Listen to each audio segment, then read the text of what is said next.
이 모든 것을 내가 마음에 두고 이 모든 것을 살펴본즉 의인들이나 지혜자들이나 그들의 행위나 모두 다 하나님의 손안에 있으니 사랑을 받을는지 미움을 받을는지 사람이 알지 못하는 것은 모두 그들의 미래의 일들임이니라. 모든 사람에게 임하는 그 모든 것이 일반이라. 의인과 악인, 선한 자와 깨끗한 자와 깨끗하지 아니한 자, 제사를 드리는 자와 제사를 드리지 아니하는 자에게 일어나는 일들이 모두 일반이니 선인과 죄인, 맹세하는 자와 맹세하기를 무서워하는 자가 일반이로다. 모든 사람의 결국은 일반이라. 이것은 해 아래에서 행하시는 모든 일 중에 악한 것이니 곧 인생의 마음에는 악이 가득하여 그들의 평생에 미친 마음을 품고 있다가 후에는 죽은 자들에게로 돌아가는 것이라. 모든 산자들 중에 들어있는 자에게는 누구나 소망이 있음은 산 개가 죽은 사자보다 낫기 때문이니라. 산자들은 죽을 줄을 알되 죽은 자들은 아무것도 모르며 그들이 다시는 상을 받지 못하는 것은 그들의 이름이 잊어버린 바 됨이니라.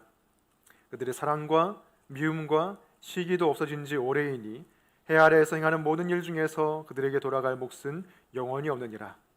너는 가서 기쁨으로 내 음식물을 먹고 즐거운 마음으로 내 포도주를 마실지어다.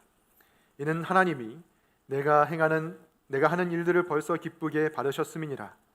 내 의복을 항상 희게 하며 내 머리에 향기름을 그치지 아니하도록 할지니라.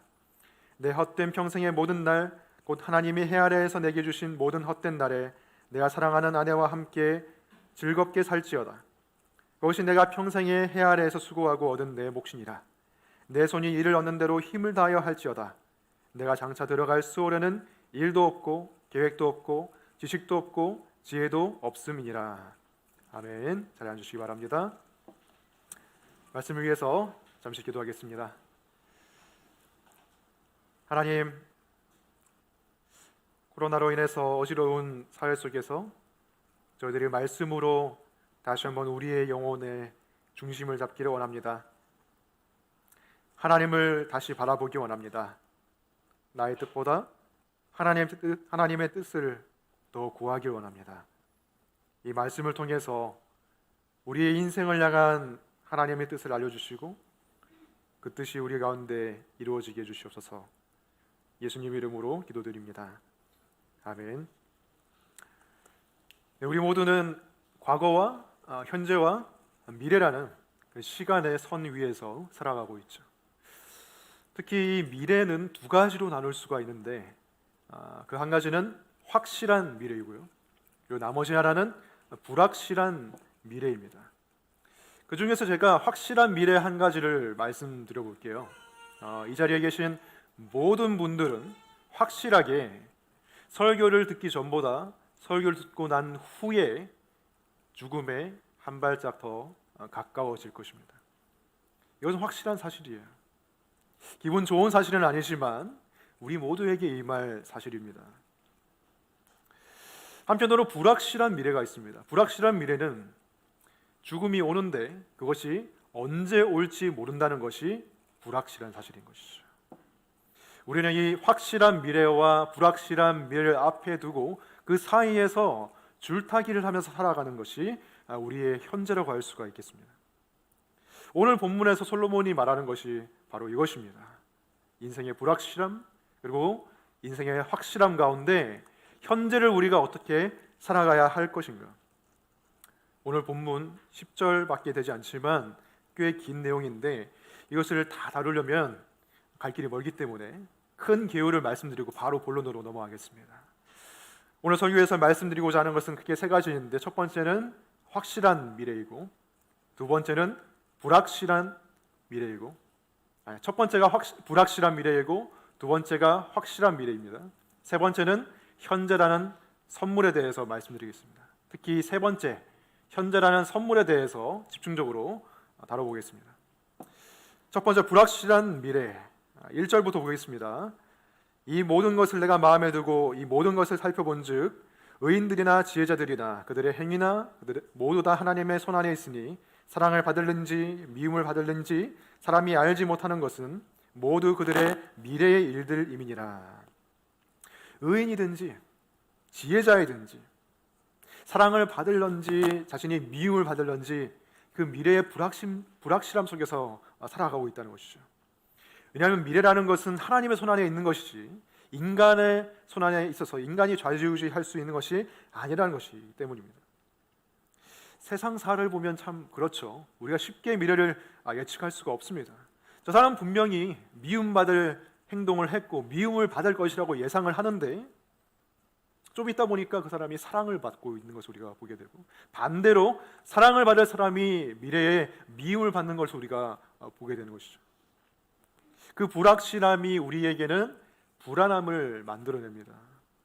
내가 어떻게 될지 모른다는 그 사실 때문에 평안함을 잃어버리게 되는 것이죠. 가장 안타까운 것은 미래에 어떤 일이 일어날지 그것에 마음이 온통 빼앗겨서 내가 미움을 받을지 사랑을 받을지 성공할지 실패할지, 요즘 같은 시기에는 코로나에 걸릴지 걸리지 않을지 그 미래에 온통 마음이 빼앗겨서 현재를 괴롭게 보내는 것입니다. 현재를 빼앗겨 버리는 것입니다. 그래서 예수님께서는 불확실한 미래에 대해서는 불필요한 생각을 하지 말라고 말씀하시죠. 마태복음 6장 34절에서 그러므로 내일 일을 위하여 염려하지 말라. 내일 일은 내일이 염려할 것이요 한날의 괴로움은 그날로 족하니라 라고 말씀하십니다. 그런데 반대로 불확실한 미래에 대한 염려가 아니라 근거 없는 확신과 자랑을 하는 사람들이 있어요. 현재에는 별로 수고도 하지 않고 노력도 하지 않으면서 나는 미래에 잘 될 거야, 꿈이 이루어질 거야 라고 말하면서 이 현재를 아주 게으르게 보내는 사람들도 있어요. 확실한 것처럼 불확실한 미래를 여기면서 현재를 낭비해버리는 것이죠. 잠언 27장 1절 말씀 이렇게 말합니다. 너는 내일 일을 자랑하지 말라. 하루 동안에 무슨 일이 일어날는지 네가 알 수 없음이니라. 영국의 유명한 기독교 작가인 C.S. 루이스가 스크루테이프의 편지라는 그런 책을 썼는데요. 거기 보면 선배 마귀가 후배 마귀에게 인간을 어떻게 유혹할 것인지 조언을 해줍니다. 그 중에 한 대목이 있는데 소개해드리겠습니다. 우리가 바라는 건, 여기서 우리는 마귀예요. 우리가 바라는 건 인간이 저 멀리에 있는 무지개만 쫓아가면서 현재에는 행복하지도 않고 친절하지도 않고 정직하지도 않게 살아가면서 진정한 현재의 선물들은 미래의 재단에 다 쌓아놓고 그것을 땔감으로 태워버리게 만드는 것이다 라고 말합니다. 여러분, 마귀가 원하는 게 이것이죠. 미래에 온통 시선이 쏠려 있고 현재라는 선물은 다 땔감으로 태워버리고 낭비해버리는 거예요. 반대로 하나님께서 원하시는 것은 무엇입니까? 현재라는 선물을 충실하게 누리는 것이 하나님의 뜻입니다. 두 번째로 우리에게는 확실한 미래가 있습니다. 그 확실한 미래 때문에 우리에게 지혜가 주어지고요, 그 확실한 미래 때문에 현재의 삶이 빛나게 돼요. 그 확실한 미래는 모든 사람에게 예외 없이 임하게 되는 것입니다. 2절 말씀을 보시면 모든 사람에게 임하는 그 모든 것이 일반이라. 의인과 악인, 선한 자와 깨끗한 자와 깨끗하지 아니한 자, 제사를 드리는 자와 제사를 드리지 아니하는 자에게 일어나는 일들이 모두 일반이니 선인과 죄인, 맹세하는 자와 맹세하기를 무서워하는 자가 일반이로다. 즉 착한 사람이나 악한 사람이나 예배를 드리는 사람이나 예배를 드리지 않는 사람이나 맹세하는 사람이나 그렇지 않은 사람이나 모두에게 일반적으로 임하는 것이 있다. 그것이 무엇인가? 3절 말씀 보겠습니다. 모든 사람의 결국은 일반이라. 이것은 해 아래에서 행해지는 모든 일 중에 악한 것이니 곧 인생의 마음에는 악이 가득하여 그들의 평생에 미친 마음을 품고 있다가 후에는 죽은 자들에게로 돌아가는 것이라. 바로 죽음이 모든 사람에게 예외 없이 임하는 확실한 미래라는 것입니다. 그런데 솔로몬은 이 죽음이 악한 것이라고 말하고 있습니다. 죽음은 본질적으로는 악한 것이에요. 왜? 죄의 결과로 죽음이 들어왔기 때문이죠. 그래서 솔로몬은 인간의 평생이 미친 마음을 품고 죄를 짓다가 죄의 결과로 인해서 죽음을 맞이하는 것이라고 말하고 있습니다. 이렇게 죽음은 악한 것이지만 우리가 하나님의 지혜를 갖고 있으면 이 죽음이 우리에게 우리의 삶을 빛나게 만들어줍니다. 불확실한 미래는 우리에게 불안과 어리석음을 주지만 확실한 미래는 우리에게 지혜를 줄 수가 있어요. 죽음이라는 어둠이 있기 때문에 우리는 현재를 빛나게 살아갈 수가 있습니다. 4절이 그것을 말하고 있는데요. 4절 말씀 보겠습니다. 모든 산자들 중에 들어있는 자에게는 누구나 소망이 있음은 산 개가 죽은 사자보다 낫기 때문이니라. 삶의 소망이 있는 이유가 무엇이라고 말합니까? 산 개가 죽은 사자보다 더 낫다는 거예요. 여러분, 개와 사자가 비교가 됩니까? 물론 요즘에 반려견을 키우시는 분들이 많기 때문에 나의 개는 동물원 사자보다 훨씬 더 소중해 라고 생각하시는 분이 많겠지만은, 일반적으로 봤을 때 사자가 가지고 있는 그 강함과 그 위험은 개가 가지고 있는 강함과 위험보다 훨씬 더 위대합니다. 훨씬 더 위대해요. 하지만 그럼에도 불구하고 그 사자가 죽어버리면 그 강함과 위험은 온데간데 없고 오히려 개의 강함과 위험이 더 뛰어나다는 거예요.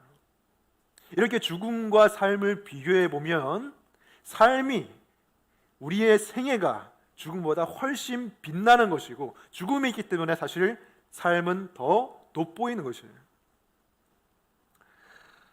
5절과 6절도 같은 것을 말하고 있습니다. 죽으면 그 이름이 잊혀지게 되고 상급도 받지 못한다. 그러니 죽음보다 삶이 낫다는 것이죠. 6절 마지막에는 해 아래에서 행하는 모든 일 중에서 그들에게 돌아갈 몫은 영원히 없느니라 라고 말하는데, 해 아래, 즉 이 세상에서 일어나는 모든 일들은 죽고 나면 그 죽은 사람과는 아무 상관이 없게 된다. 물론 우리는 죽음 뒤에 내세가 있다는 것을 알고 또 믿고 있습니다. 천국과 지옥이 있죠.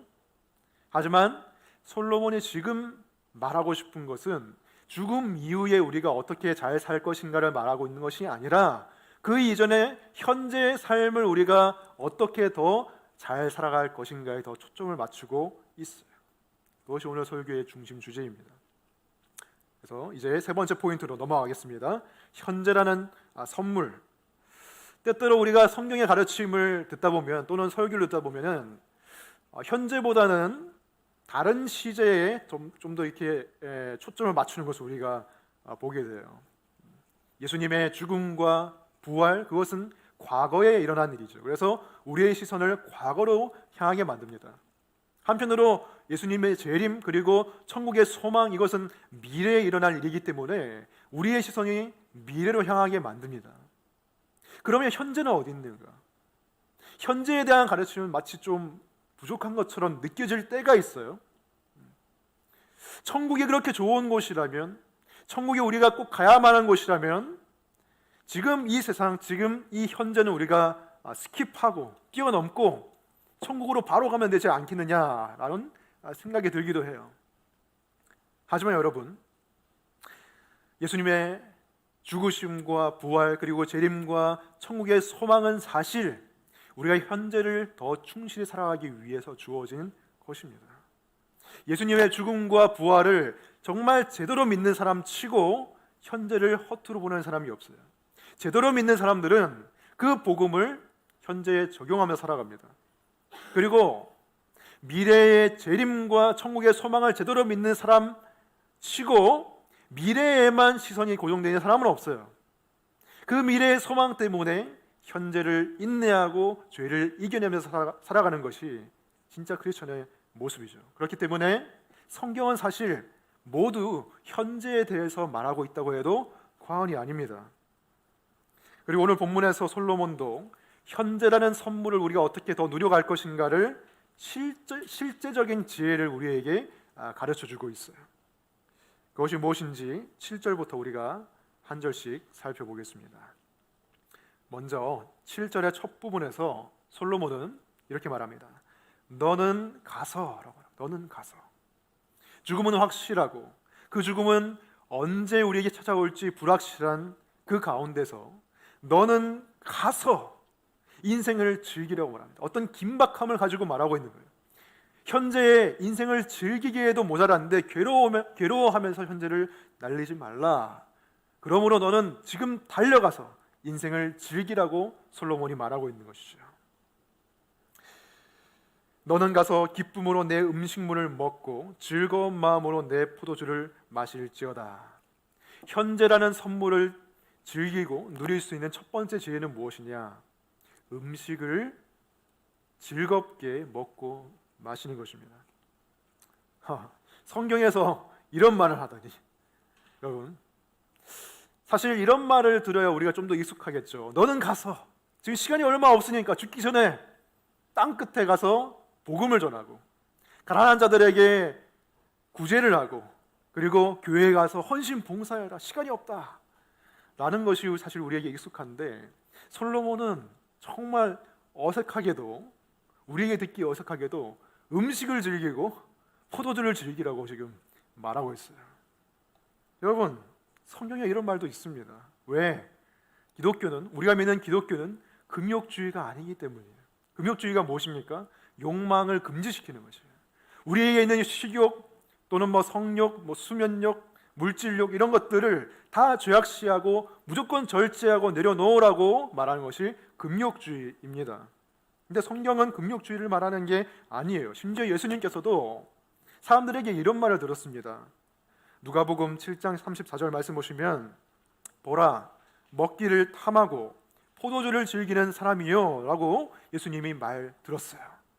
물론 예수님이 식탐을 가지고 계신 분은 아니에요. 하지만 예수님은 적어도 음식을 즐길 줄 아셨고 포도주를 음미할 줄 아시는 분이셨다는 거예요. 예수님께서 첫 번째로 행하신 기적이 무엇입니까? 가나의 혼인잔치에서 물을 포도주로 만드신 사건인데, 포도주를 만드실 때 그냥 싸구려 포도주로 만드신 것이 아니라 최고급 와인으로 만드셨어요. 그래서 사람들이 그 와인을 맛보고, 와, 어떻게 이 집은 갈수록 좋은 와인을 내놓냐라고 감탄했거든요. 예수님이 왜 그렇게 하셨느냐? 그렇게 즐기고 포도주를 음미하는 것도 하나님께서 기뻐하시는 일이기 때문에 예수님께서 그렇게 하신 것입니다. 기독교 강요라는 정말 걸작을 쓴 16세기의 종교개혁자 존 칼빈, 장 칼뱅이라고 하는 그 사람, 이런 초상화 보셨나요?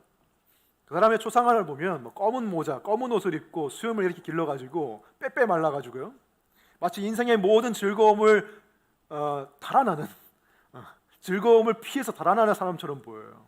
금욕주의자처럼 보입니다. 근데 존 칼빈은 금욕주의자가 아니었어요. 그 사람은 스위스 제네바에서 목회하면서 제네바시에 자신의 목회 사례를 요구하는데, 돈 외에 무엇을 요구했냐면은 1년에 포도주 950리터를 요구했습니다. 950리터면은 거의 1톤이죠. 어마어마한 양을 요구했습니다. 왜? 포도주를 즐겼기 때문이에요. 물론 혼자 다 마신 것은 아니에요. 존 칼빈은 항상 그 집에 이웃들, 가난한 자들을 초대해서 음식과 포도주를 함께 즐기는 것을 좋아했다고 해요. 그래서 나중에 포도주가 모자랐대요. 그래서 존 칼빈은 기독교 강요에서 이렇게 말했습니다. 포도주는 건강의 필요에 의해서만 주어진 것이 아니라 우리를 즐겁게 하기 위해서 주어진 것이다. 음식을 즐기는 것, 하나님께서 기뻐하시는 것입니다. 그래서 7절 마지막에 보시면은, 이는 하나님께서 네가 하는 일들을 벌써 기쁘게 받으셨습니다 라고 말하고 있어요. 우리가 먹고 마시고 즐거워하는 것을 하나님께서도 기쁘게 받으신다는 거예요. 왜? 음식도 하나님이 주신 것이기 때문에. 음식을 즐기는 것, 이것만큼은 내가 자신 있지 라고 생각하시는 분들이 분명히 있을 거예요. 나는 먹방을 잘할 수 있어 라고 생각하는 분이 분명히 있을 건데, 하지만 생각보다 이 7절 말씀을 그대로 지키는 것은 굉장히 어려운 일이에요.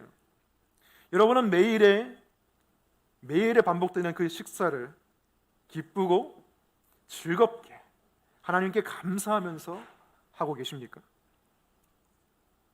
사실 그렇지 않은 것이 현대인들의 모습이에요. 현대인들의 식사는 즐기는 게 아니라 해치우는 것이고요, 누리는 게 아니라 그냥 때우는 거예요. 식사 자체를 즐기는 게 아니라 식사는 그냥 일을 하기 위해서 배를 채우는 수단입니다. 그리고 건강한 음식을 먹는 것도 아니죠. 편의점에서 도시락 먹고 라면 끓여 먹고 햄버거 먹고, 이런 인스턴트 패스트푸드의 그런 매출이 점점 늘어나고 있어요. 그러면서 하나님께서 정말 원하시는 인생을 즐기는 그러한 지혜와 즐거움은 점점 더 사라지고 있는 것이죠.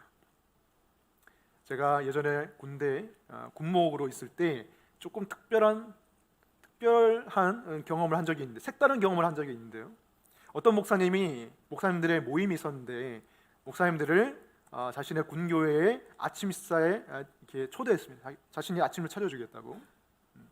그래서 기대하면서 갔는데 작은 교회였어요. 작은 군교회였는데 딱 예배당에 들어가니까 커피의 그런 원두의 향긋한 향기가 가득 이렇게 퍼져 있더라고요. 기분이 굉장히 좋았습니다. 일단.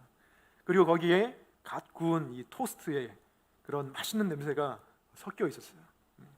물론 대단한 음식은 아니었어요. 커피랑 그냥 토스트였는데 굉장히 후각적인 만족이 있었습니다.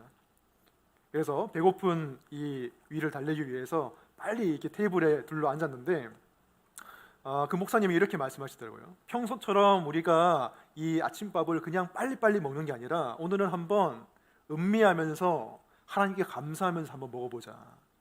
그래서 평소에는 빵을 베어 물고 빨리빨리 삼켰다면은 이제 그렇게 하지 말고 오늘은 음미하면서 감사하면서 먹어보자. 그래서 그 목사님이 시킨 대로 빵을 이렇게 베어 물고 눈을 감고 오물오물 그냥 씹었어요. 1분 넘게.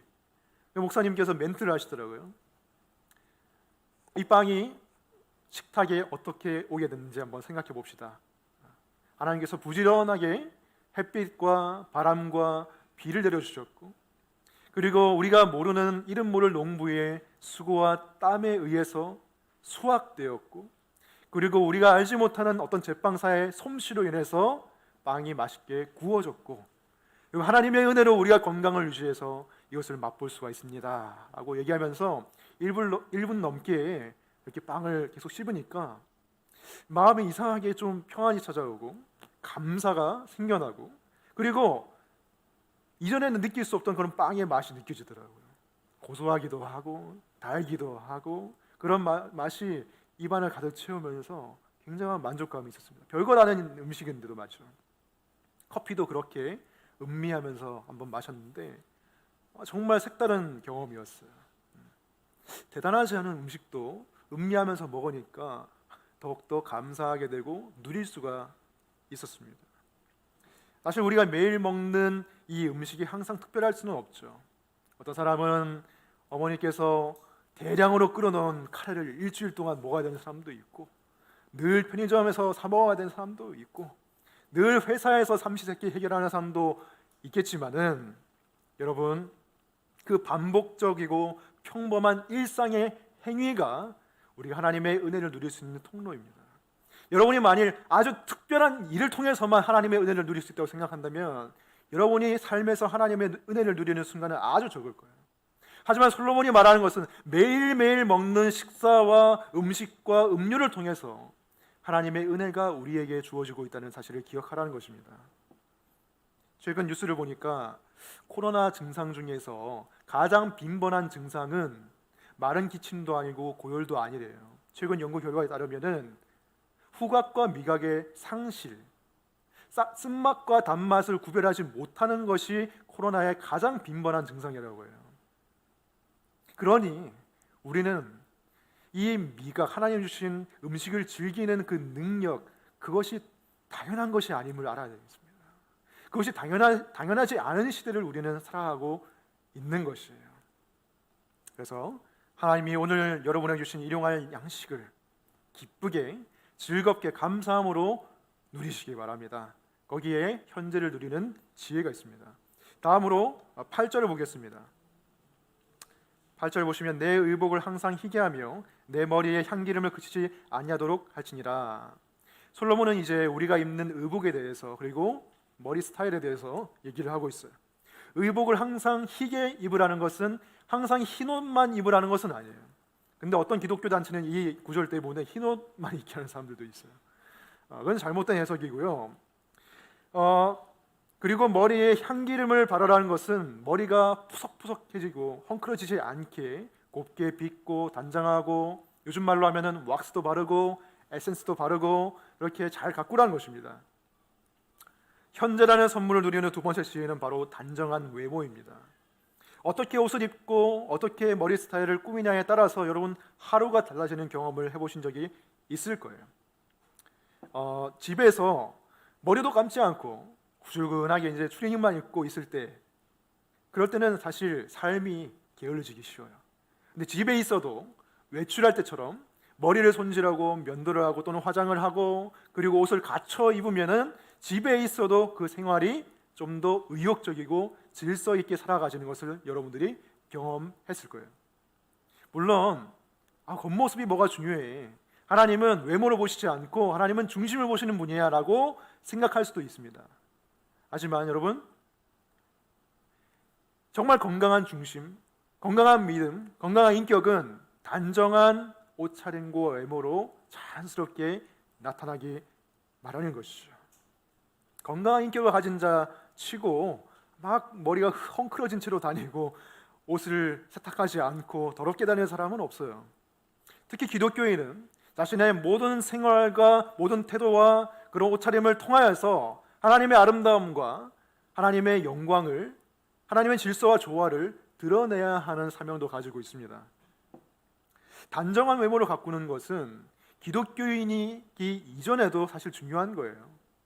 하나님의 형상대로 지음받은 인간으로서 인간의 존엄함과 품격과 품위를 지키는 데에도 단정한 외모는 필수적인 것입니다.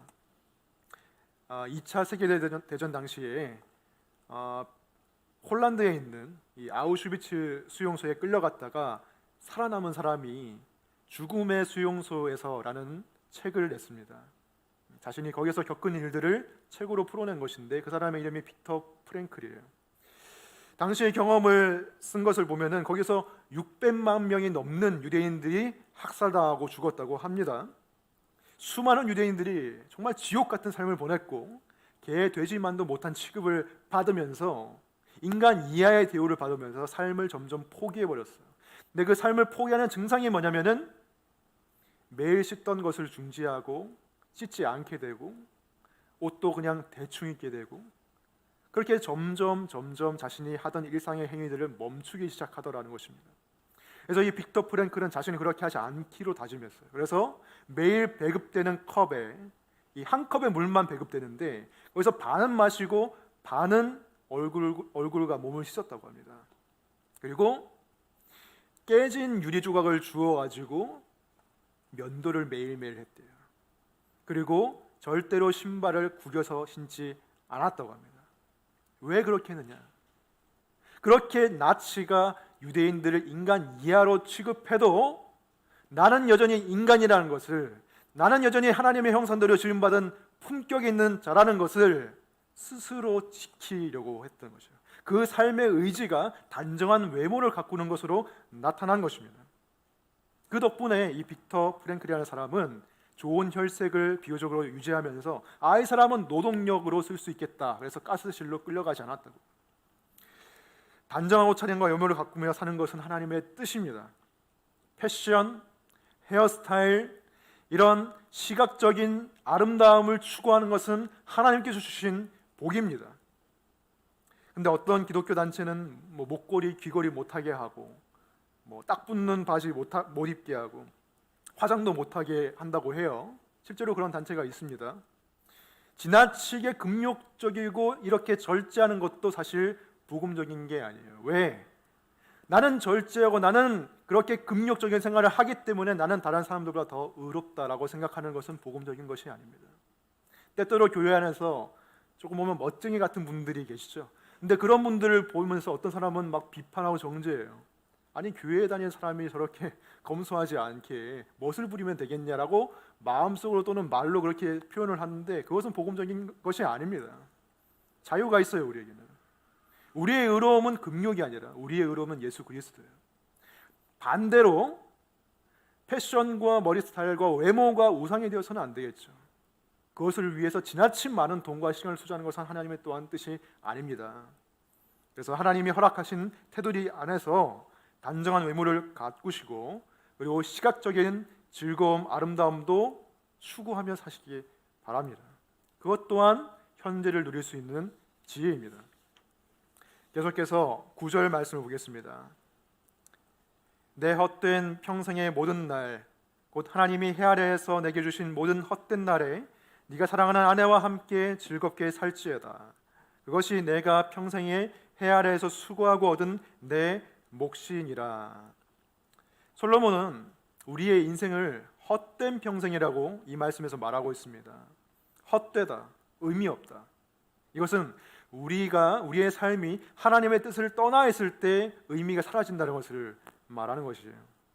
근데 거기에 무엇이 의미를 주고 무엇이 즐거움과 기쁨을 준다고 말하고 있습니까? 첫 번째는 음식이었고, 두 번째는 의복이었고, 지금 말하는 세 번째는 바로 사랑입니다. 특별히 결혼 관계 안에서의 사랑이에요. 솔로몬은 내 사랑하는 아내와 함께 즐겁게 살지어다 라고 말하고 있습니다. 여러분, 결혼하신 분들께 한번 물어볼게요. 이 말씀대로 정말 사랑하는 배우자와 함께 즐겁게 살고 계십니까?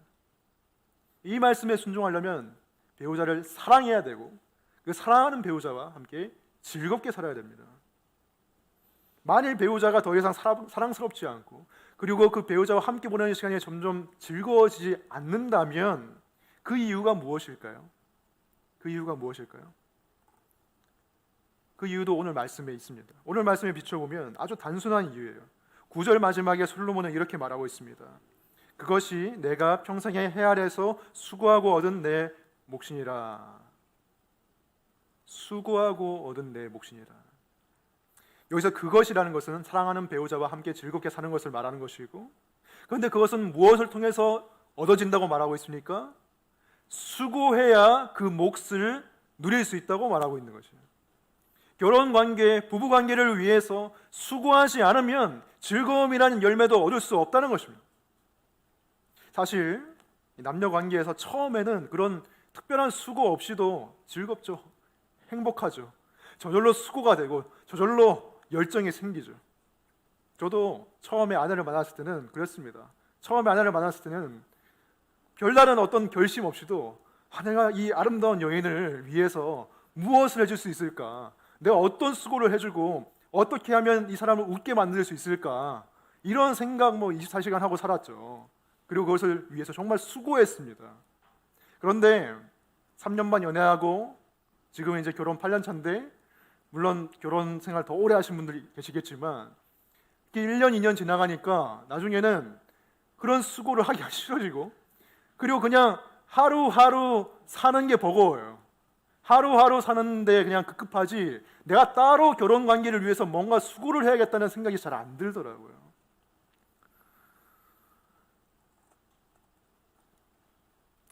많은 결혼 생활 가운데 그런 게 있다고 생각합니다.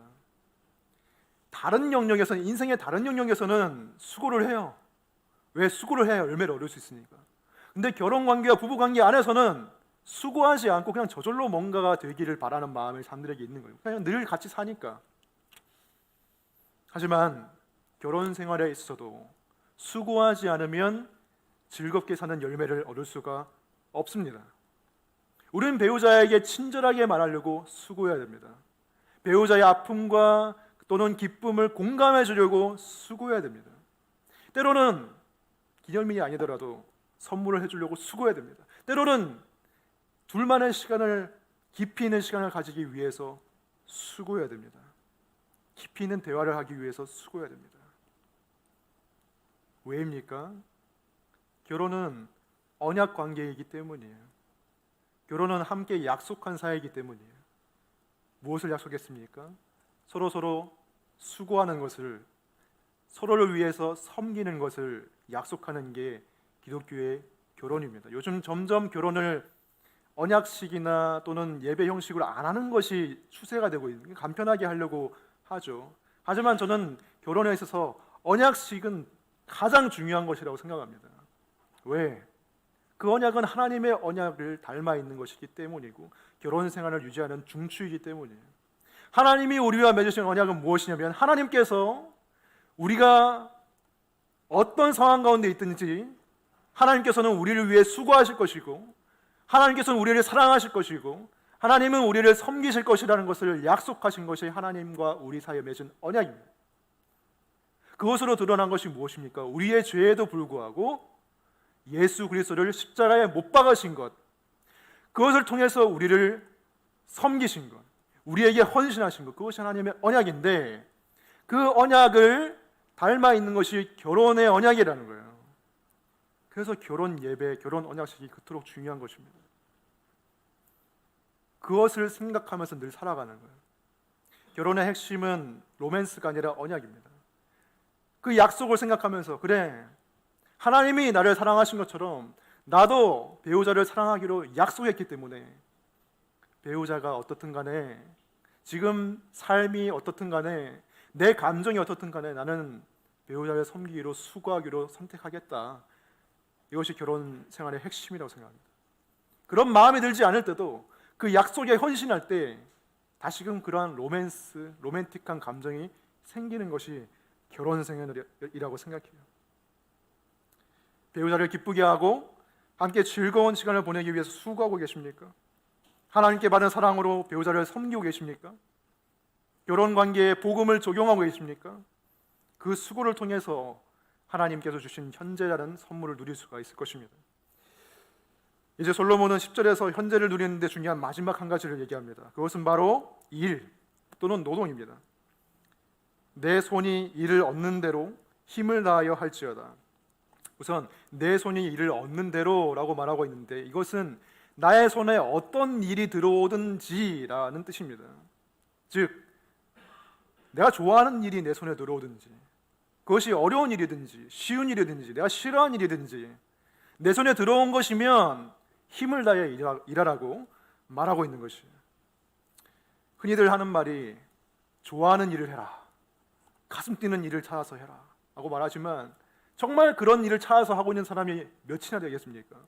대부분은 그냥 우연히 지원한 회사에, 아니면 우연히 발을 들인 분야에 그냥 일하다가 1년, 2년 지나고 나중에는 생계를 유지하기 위해서 거기를 떠날 수가 없는 처지가 되어서 계속 그 일을 하고 있는 사람이 대부분일 거예요.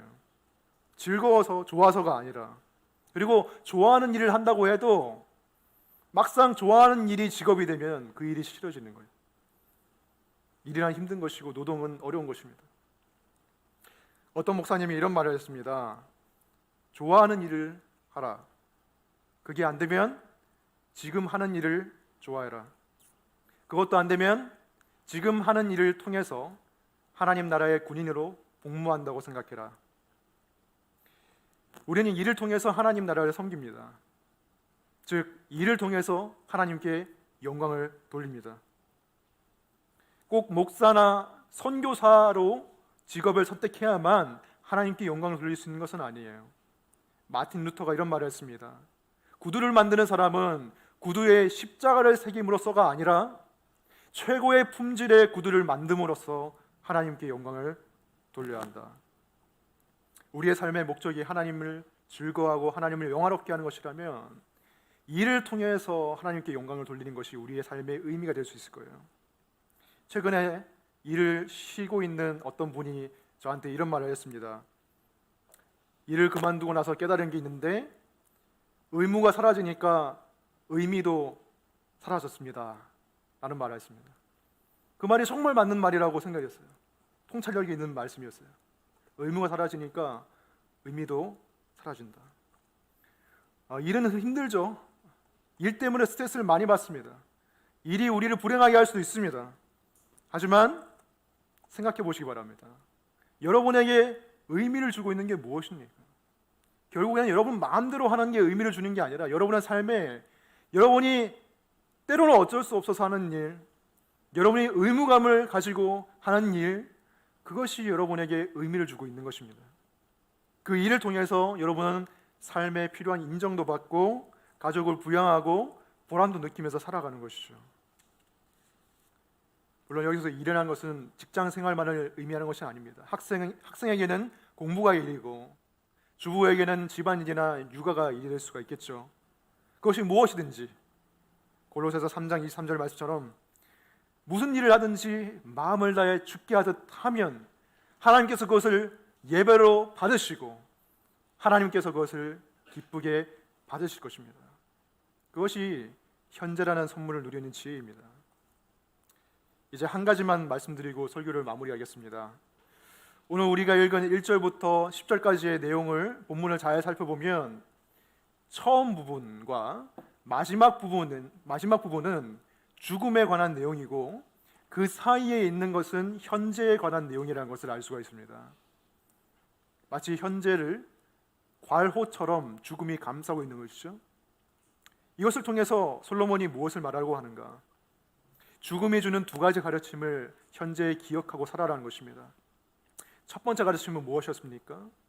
산 개가 죽은 사자보다 낫다는 것이죠. 즉 죽음이 삶을 소중하게 만들고 빛나게 만든다는 것입니다. 죽음이 있기 때문에 삶이 소중하다는 뜻입니다. 두 번째 가르침은 무엇입니까? 오늘 10절에 보면 네가 장차 들어갈 수로는 일도 없고 계획도 없고 지식도 없고 지혜도 없다. 즉 그 모든 일도 언젠가는 끝이 난다라는 것을 말하고 있습니다. 끝이 있기 때문에 이 세상의 선물들, 그것을 전부인 것처럼 생각하며 살아가지 말라는 것입니다. 이 두 가지는 연결되어 있는 가르침이에요. 이 두 가지에서 균형을 잡아야 우리는 현재를 건강하게 살아갈 수가 있어요. 죽음 때문에 삶이 빛난다, 소중하다. 하지만 죽음이 있기 때문에 우리가 누리는 그 음식, 의복, 사랑, 일, 그것은 유한하다. 그 유한한 것에 목매며 살면 안 된다. 그것을 말하고 있는 것입니다.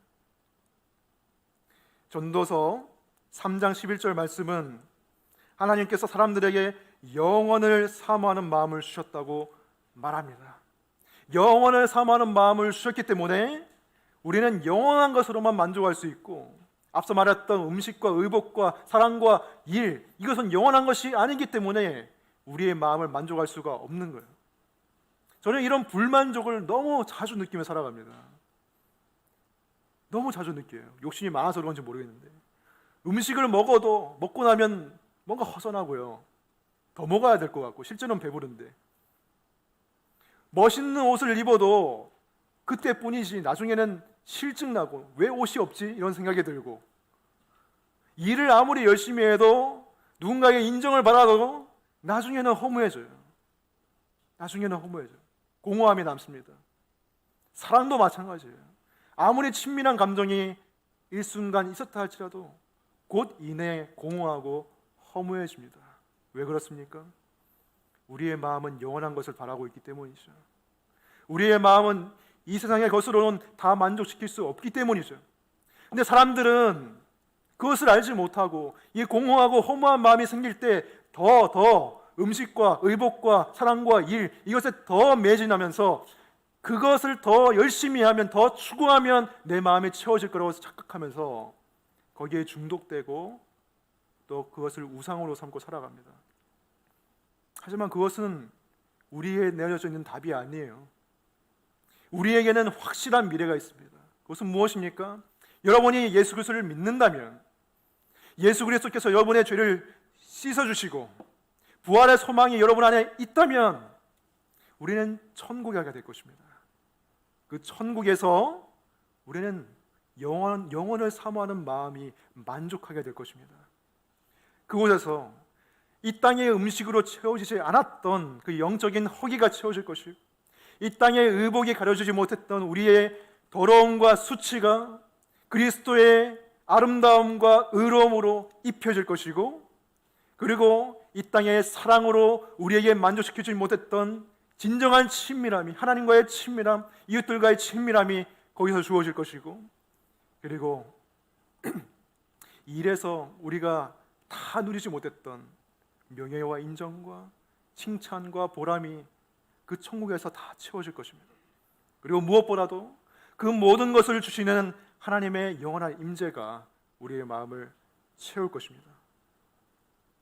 그러므로 이 땅에서 여러분이 음식과 의복과 사랑과 일에서 어떤 불만족과 공허와 허무를 느낀다면 그 허무가 바로 천국을 소망하라는 신호라는 것을 기억하시기 바랍니다. 그 허무는 언젠가 채워질 것입니다. 그것이 우리의 확실한 미래입니다. 죽음만이 확실한 미래가 아니라 그 죽음을 넘어서서 우리의 텅 빈 마음이 채워지는 것이 우리의 확실한 미래이고, 하나님을 영원토록 즐거워하고 영화롭게 하는 것이 우리의 확실한 미래입니다. 그 믿음 때문에 우리는 이 땅의 현재의 선물을 누리기는 하되 그것이 전부인 것처럼 살아가지는 않을 것입니다. 우리에게 주어진 현재라는 그 선물, 그것을 정말 감사함으로, 즐거움으로, 기뻐함으로 그것을 통해서 하나님의 은혜를 누리고 하나님께 영광을 돌리는 저와 여러분 되시기를 축원합니다. 기도하겠습니다.